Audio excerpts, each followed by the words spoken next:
Good morning, everyone. Welcome to today's webinar on the Destiny Project, Learning Transversal Skills with MOOC Courses. Now, this is a webinar that is aimed towards HI academics. So this is, for your information, a project that is being funded by the European Union. It's an Erasmus Plus project, and it's a project that involves 4 universities: the University of La Laguna, the University of Staffordshire, the Technological Institute of Technology of Crete, and the Doba Fakulteta in Slovenia. Now, the 4 universities are working together with 4 businesses. We've got BitJam in the United Kingdom, we've got EVM in Spain, we've got Sentiment Analysis in Greece, and we've got CADIS in Slovenia. And together, all of the partners are working towards the creation of MOOC courses. So let's get started. Today's webinar is going to cover the following items. It's going to cover education, what is education, and that will lead us into MOOCs, what they are, their characteristics, what are the current trends in terms of MOOC creation, and then that will lead us into what MOOCs offer students, academics, and HI institutions. Now, once we've done that, briefly giving you an overview of MOOCs and their trends and what they have to offer, we'll try to offer you some information about how they're structured, how to perform evaluations, the sorts of video formats that are used in them, and how they're launched, to give you an idea of the work involved. And then we'll conclude the webinar today with the Destiny Project and our objectives in terms of MOOC creation and what benefits our MOOCs will have for work seekers, for employers, for academics like yourselves, and also for HI institutions. So let's get started by asking ourselves the question, what is education? Well, education is simply shared stories about our research, our findings, what we know, what we don't know, what still needs to be found out. So we have someone who wants to tell them. This could be academics like yourselves, someone who wants to listen to these stories, so your students. And so education is something that happens when you put these two together, someone who wants to teach together with someone who wants to learn. Now, if we look at this in terms of a simple equation, you will have a time and a place, the time and place of the teacher. You will also have the time and place of the student. So, mathematically, in traditional education, both times and places are equal. So, this would look like a traditional classroom-based setting. We have the teacher in the same time as the students, and the teacher in the same place as the students. But in virtual education, times or places can be different. The connection that links them is technology. So teaching staff can now deliver their classes via the internet. Now, virtual education has also been around for centuries in another form. Teachers and students have found themselves in different times and places and have been connected by a technology that was called books. So this isn't a new media.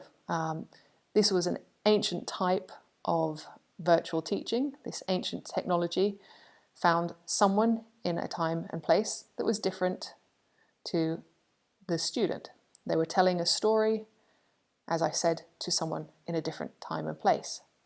And the success of this type of education was based on expert users. That meant having good readers and also good writers, good students and good teachers. So in the past, reading and writing were used for educational purposes, and today, recording and playback are used for educational purposes. The process is very much the same, it's just the tools that are different. But when education has a time and a place, this means we have a course. Now, a course is something that you can go to. You go to it to listen to a story. Therefore, a course is where we have one story with one host and several guests. Now, this leads us into MOOCs. Now, as we said before, MOOCs are a type of course that uses or makes use of modern technologies. But for those who are unfamiliar with MOOCs, MOOCs are massive, open, online courses. They're massive because of the huge student numbers that can be involved in this type of course. As many as 100,000 students can enroll on any given course. By open, we mean they are free. Students don't have to pay for these courses. If they pay for anything, they may have to pay for a completion certificate, but that very much depends on if they want a completion certificate or not. Online, so these courses are run using a combination of didactic materials, videos, forums, documents, and interactive materials that can be found on the platform. So students don't need to go to a physical location to receive the course. And something that's of importance in terms of MOOC design is they have to be very attention-grabbing. They have to use interesting materials, interesting formats, hence the use of videos. And the content is all very much about encouraging creative thinking, networking with other students, with peers, and improving the learning process through alternative routes. Now, MOOCs initially came into being in 2011 in higher education institutions, but it wasn't really until 2013 that they took off and they were being used to transmit knowledge openly, so shared knowledge. But in 2013, there were much fewer MOOCs than we will see in 2015. And in fact, in 2015, just in a 6-month period from February 4th, 2015 to November 30th, 2015, we saw the creation of almost 600 MOOCs. So this is when we feel MOOCs really took off here in Europe. Now, looking at the images you've got on the screen in front of you, you can see MOOCs being created in different countries across Europe. You can see the total number of MOOCs being created on the left in the circle, and then MOOCs being created in each country, each member state. So the two that seem to be leading the way at this moment in time appear to be Spain and the United Kingdom. Now, what are the trends when it comes to MOOC creation? Well, in HEI settings, MOOCs are used to cover content that's not generally covered in taught classes at university. Now, as I said before, MOOC courses are always designed to be attractive and to grab the attention of potential students, but they are very much about imparting knowledge that is needed or demanded by wider society.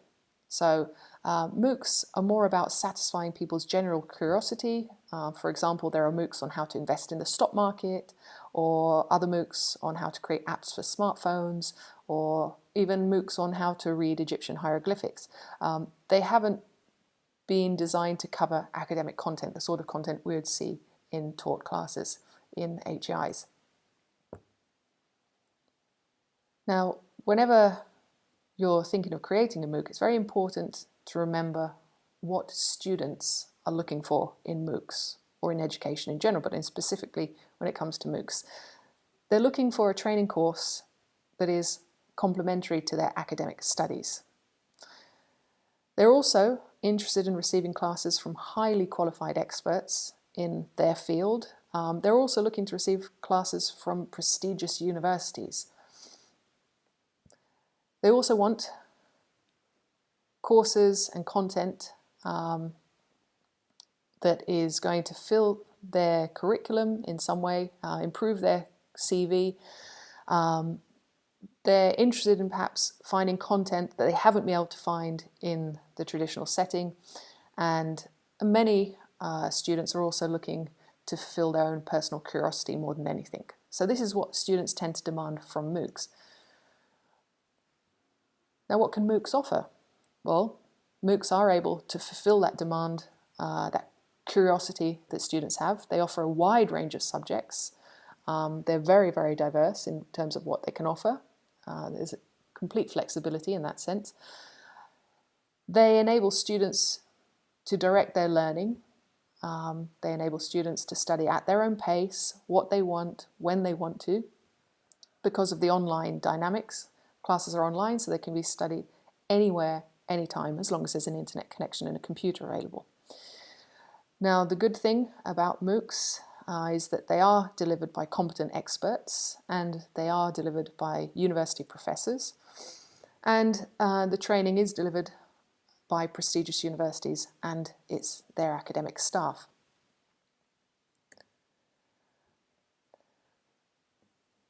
But in terms of the public that we are addressing today, you probably want to know, what do MOOCs offer professors? What will they offer you if you participate in the creation of a MOOC? Well, firstly, they will offer you universal reach. MOOCs will enable you to raise people's awareness about your academic profile when you teach on them. They'll be able to see how you teach, what you teach, and they'll probably investigate you as an academic and try and look into what sort of research you've performed. So this in turn will also lead to you attracting international doctorate students to your line of investigation, research, and it's going to be a springboard that will let you know, let you tell people about your research and your findings. So that's the first benefit to you as professors. The second benefit is innovation. Now, MOOCs will allow you to participate in something that's innovative. We're now at a phase where we've got an innovative pedagogical methodology being utilized, and you can get involved in that. You can be one of those leading the way, as it were. It's also going to allow you to reach students of all nationalities, social classes and ages. So there's a certain amount of social responsibility there. And it's going to allow you to participate in the current trend towards creating digital teaching environments and digital learning environments. Now, as teaching staff, you also want to make a social contribution with your research. You want to make a social contribution, and MOOCs can help you to do this because they help you to offer education to those students who are lacking resources or who are lacking access to specialised content because they can't pay for a university degree or a university master's. You can help also offer education to people who are lacking the time to study in formal institutions. I've given you the simplest example, full-time workers. You can also participate in helping to grow this corpus of online knowledge that exists online, which is available for everyone in the world to share. So that's how you can contribute socially.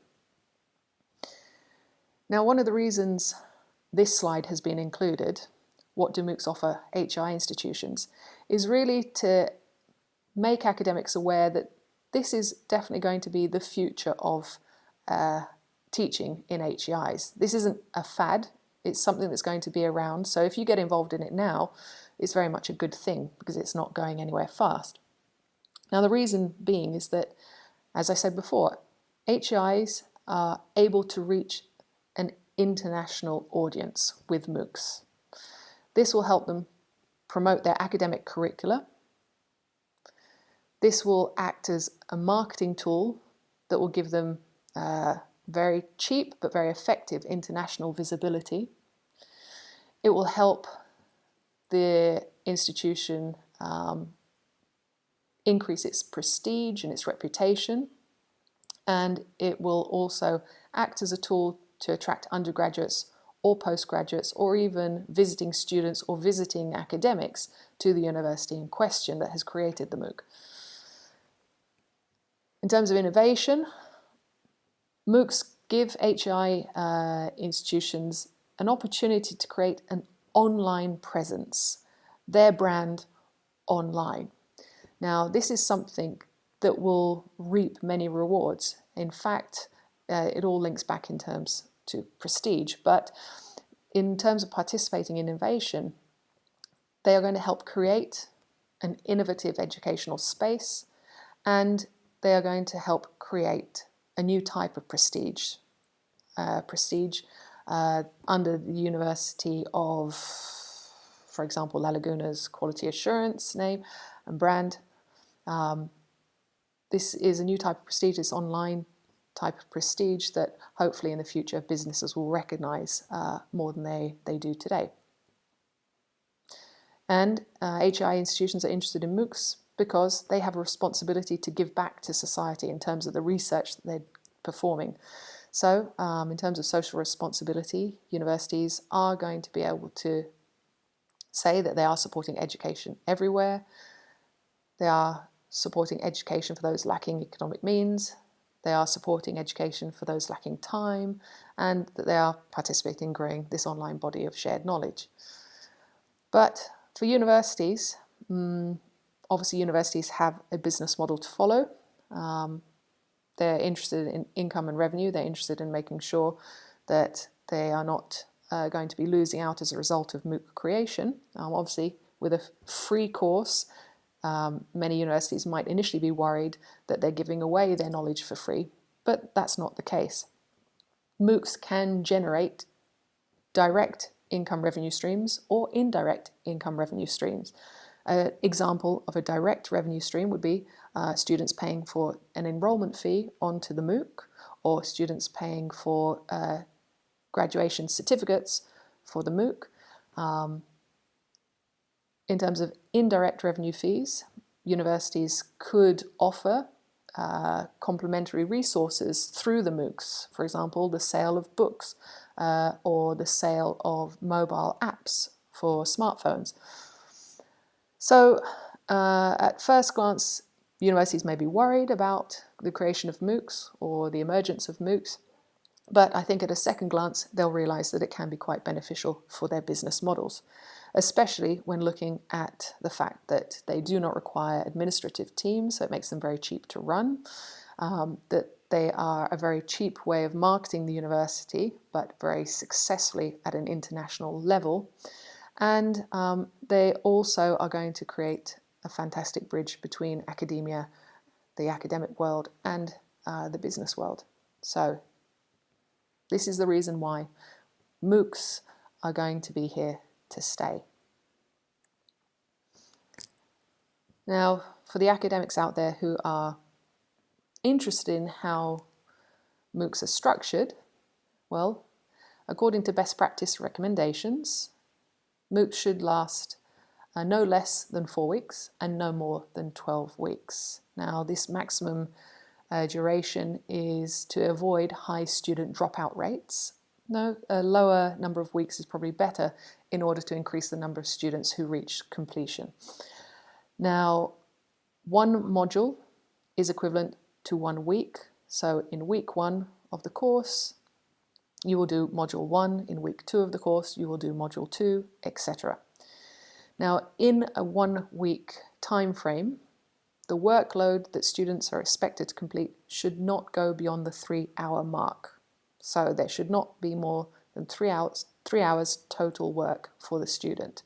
So there will be video content, reading exercises, online tests, etc. But none of this in its totality should go beyond the 3-hour mark. Now, the idea is that the modules that are offered each week should be divided into bite-sized pieces.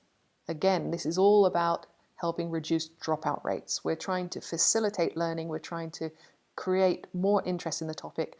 So by breaking things down into bite-sized pieces, into subsections, we're helping students to study when they want and making this very, very accessible to them. Now, modules must include audiovisual materials, theoretical content, and evaluation activities. They can also include optional activities. Now, audiovisual materials are videos, video pills that are basically the teacher imparting their knowledge. Now, the great majority of content will be in the video format because this creates more interest in the subject material. Theoretical content. Now, teaching staff can provide any supporting material that they want to accompany the videos. It could be other audiovisual content. It could be links to external websites, links to external lectures. It could also be PDFs, or it could be bibliographies. It could be anything that the teaching staff feel necessary to support the theoretical content. In terms of evaluation, now, unlike talk classes, teaching staff on MOOCs don't have to be involved in correcting any evaluations. This is MOOCs are essentially running themselves once they've been set up. So the evaluation activities normally come in two forms. The two most common types of assessment are either online activities that self-correct in the form of questionnaires, or offline activities which involve peer-to-peer correction between students. But again, the platform that's used will help self-correct those so that students aren't lost. They'll be given criteria about how to correct the work, etc. So they'll be guided, but the teacher doesn't have to be heavily involved in this. In fact, it's very much hands-off once the platform's set up. In terms of optional activities, teaching staff could decide to do questionnaires, or they could ask students to perform research outside of the platform. It's up to you. Now, in terms of the structure of modules per week, here is a sample of a course. Now, don't worry that it's in Spanish. We have on the screen in front of you 4 modules. Week 1, Module 1, Verbal Communication. Week 2, Module 2, Teamwork. Week 3, Module 3, Problem Solving and Analysis of Results. And Week 4, Module 4, Negotiation. Now, what you'll see here is that in Week 1, Module 1, the content is being taught using videos, and then we also have additional materials in the form of PDFs. We have an activity for students to perform, a peer-to-peer activity, and we also have a survey. So in Week 2, we have video content, we have a lecture with accompanying PDF, and we have an activity and a survey as well. So this is just how the course has been broken down, and this is the teaching staff who decides this content. So you decide what you put into your module. That content, once it's uploaded onto the platform, will look like this. This is a visual example of how that content would look like on the edX platform, for example. So here on the left, we can see Week 1, which is Module 1. We can see the subcategories of that module, so the bite-sized pieces, the videos. We can see at the top here the videos, which can be selected here, and we can play the video here. We can also download the video if necessary, if we want to download it onto our computer because the internet connection's slow and we can't stream it. So at the top on the menu bar as well, we have PDF documents or any attached documents. We also have surveys, etc. But all of this is being presented in chronological order, the order that the student has to undertake the tasks. And as I said before, in total, all of this cannot be longer than 3 hours in terms of student workload.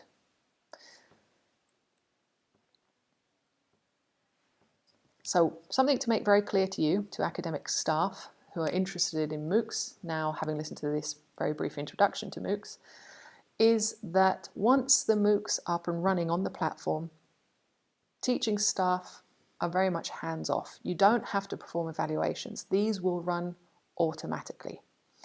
MOOCs offer self-directed learning. So this includes pre-programmed evaluations and assessments. So the questionnaires that you create for students are automatically corrected. Surveys that you create are not used to evaluate participants or award them any grades.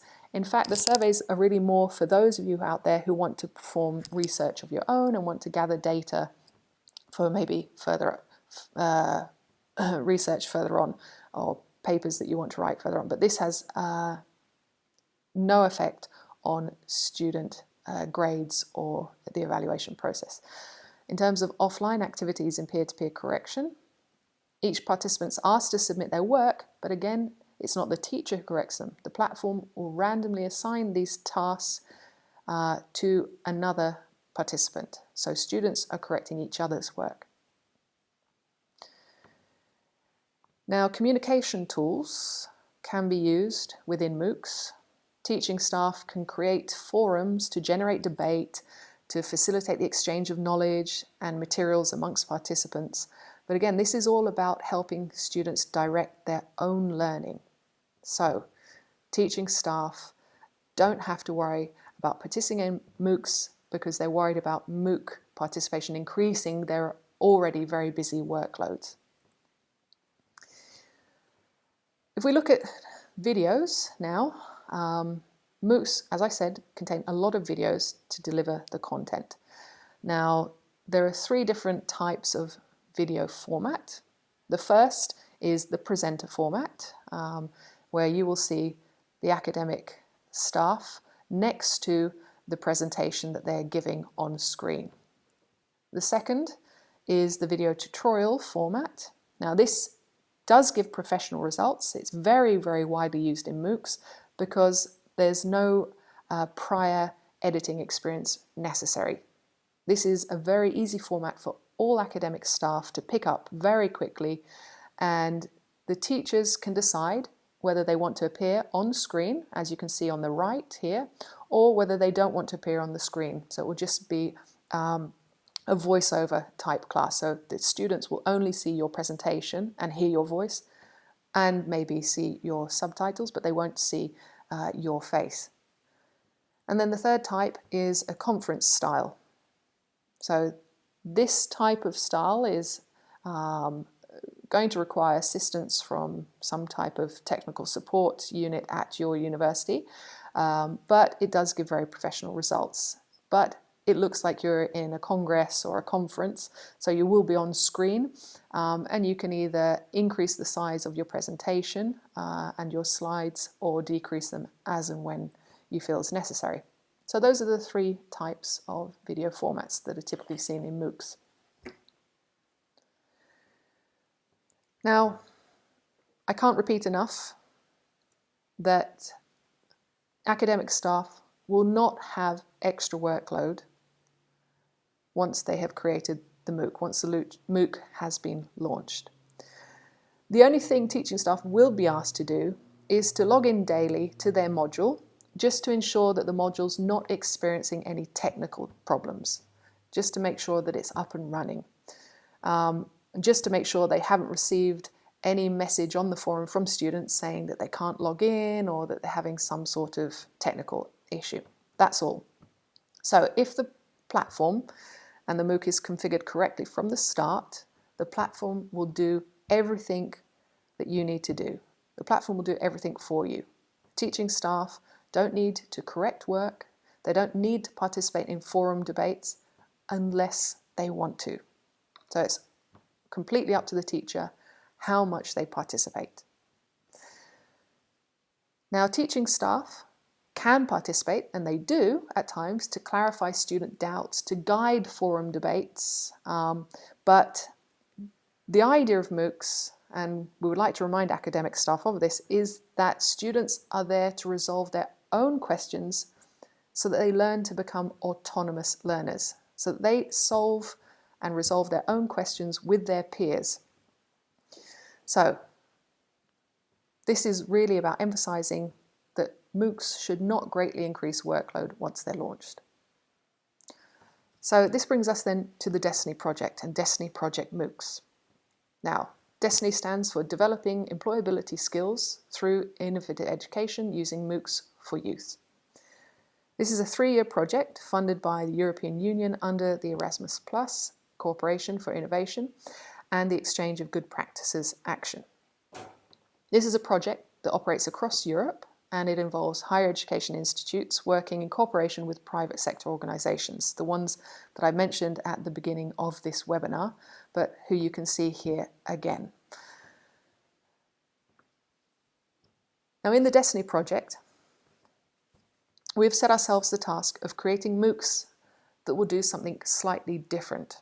We have set ourselves the task of creating MOOCs that will enable those who are seeking work, or even those who are already in work, to develop transversal competencies. Transversal competencies that are needed in different job positions. Now, the idea is that our MOOCs will benefit workers and employers alike. The former will be better trained, and the latter will have more qualified and capable staff.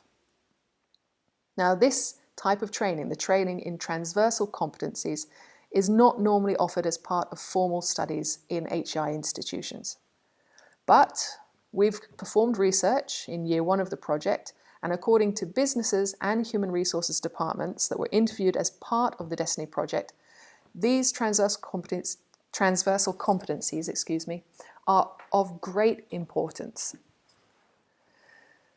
So, we aim to benefit work seekers by making them better qualified, making sure that they have the competencies that are not being taught in HI institutions, but that are being demanded from HR agencies and businesses. And we're benefiting them by enabling them to perfect transversal competencies in order to carry out their duties professionally. We're also helping employers find skilled workers. We're helping them by finding skilled workers to offer quality services, to have satisfied clients, and we're helping them to better manage their resources, for example, by having staff who know how to manage time effectively.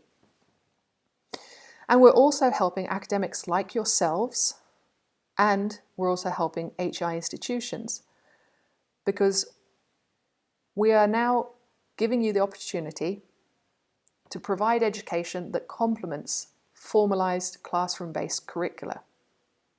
We're helping academics and HEIs to connect better to wider society and to connect better with businesses. This is a pioneering project. This is the first of its kind, because it's the first of its kind to offer training in transversal skills using MOOCs. Now, in the DESNI project, each higher education institute that is working in the project, the 4 I've mentioned previously, are working closely with a business organisation, the other 4 that I mentioned previously, to ensure access to work seekers and to local employers, and to get work seekers involved in MOOC study clubs. So in addition to creating MOOCs, online education, we are also creating MOOC study clubs. Now, the DESNI project has researched the training needs of businesses to identify what businesses consider to be essential competencies in their employees. Now, the 4 partners working the DESNI project have analysed different sectors. In Spain, the University of La Laguna has been analysing tourism and the needs of businesses within tourism. The University of Staffordshire in UK has been analysing healthcare and the needs of businesses working within healthcare. In Greece, the Technological Institute of Engineering has been analysing the needs of businesses within the sector of engineering, and in Slovenia, the University of Doba has been analysing the needs of businesses. Now, we know, thanks to our research in these 4 sectors, the specific transversal competencies that are required in each of these. So here are the list of transversal competencies. It's a long list at the moment. So we've got at the top of the list communication, learning and innovation skills. We've also got enthusiasm, etc., etc. Now I won't read through that entire list for you, but as you can see, these are the sorts of skills and competencies that is very difficult to find in an HEI setting. So, why create Destiny Project MOOC? Well, I think it's obvious that we are creating Destiny Project MOOCs because we need to provide more than just an online course. We need to provide training that assists participants in acquiring or developing and improving certain transversal competencies or skills. Now, generally speaking, teaching transversal competencies is a very hard task. To teach them often involves using a very practical methodology involving training drills. So we've set ourselves that task. We've set ourselves the challenge of designing and delivering training to develop participants' understanding and skills in the following: in team leadership, in teamwork and collaboration, in verbal and non-verbal communication, in problem solving, professional ethics, enthusiasm, friendliness, and conflict resolution, and all of those transversal competencies that were mentioned previously. But to do this, we need your collaboration. We need academics like yourselves to help us in creating these MOOCs that offer these transversal competencies. So we've invited you to listen to this webinar and to listen to what MOOCs are and what part they may play in higher education and how they may benefit you, because we would like you to join the project. So are you interested in joining the project? Would you like to help work seekers improve their skills and their job prospects as a result of the course that you help create? Would you like to participate in a project that uses an innovative pedagogical methodology? Well, if the answer is yes, this is what we are going to ask you to do. We will ask you to help us in creating a MOOC that contains 3 or 4 modules. Normally, we will ask one professor to create one module. However, if you want to create more modules, that's fine. You decide how much you can help us. Now, these modules that you'll be creating will be based on research performed in year 1 of the Destiny Project. So, the participating academic staff will choose from that list of transversal competencies that we've shown you. It's the academic staff who will decide on the design of the course, and as I said, one teacher will be responsible for one module. However, if you are happy to take on board more modules because you feel it's necessary to deliver the course, then that's fine as well. So each module that is being created may contain one competency or more than one competency. You decide how the module is broken down. If necessary, an entire MOOC of 4 weeks can be dedicated to delivering a single competency.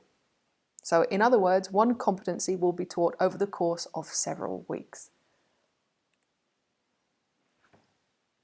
We hope that you've liked today's webinar. We hope you found it informative. We hope we've piqued your interest and that you would like more information about the Destiny Project. If you do, please use the email provided by your local Destiny partner. And if you have any questions, they'll be more than happy to answer them. Thank you very much.